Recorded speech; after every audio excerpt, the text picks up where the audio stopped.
Ndiyo. Kwa kuwa akaenda akakaa karibu na kijito cha Keriti kinachokabili Yordani. Ndiyo. Kunguru wakamletea mkate na nyama asubuhi, mkate na nyama jioni. Akanywa maji ya kile kijito. Ndiyo. Ikawa baada ya siku kupita, kile kijito kikakatika, sababu mvua haikunyesha katika nchi.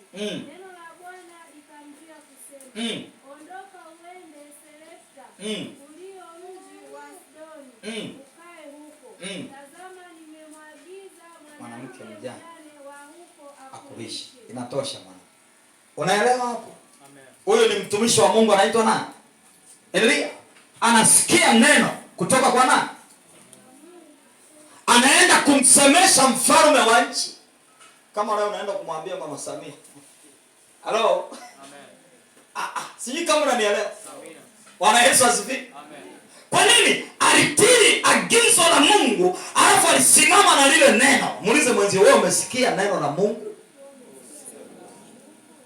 Tangu umezaliwa umesikia mangapi? Na lipi umelifanyia kazi?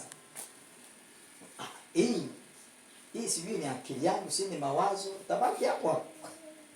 Kumbe ni Mungu anasema na wewe. Ukisoma Mwanzo 12, Ibrahimu pia alisikia sauti ya Mungu. Bwana Yesu asifiwe. Alipotea, alipoondoka ndipo utajiri ulipomjia.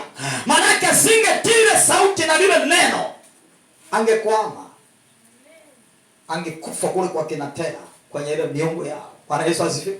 Lakini aliposikia sauti akaenda. Bwana akasema utaenda mahali fulani. Ndipo naye huyu mtumishi wa Mungu Elia anaambiwa toka hapo, nenda muendee mfalme, kwa sababu ule mji wa Samaria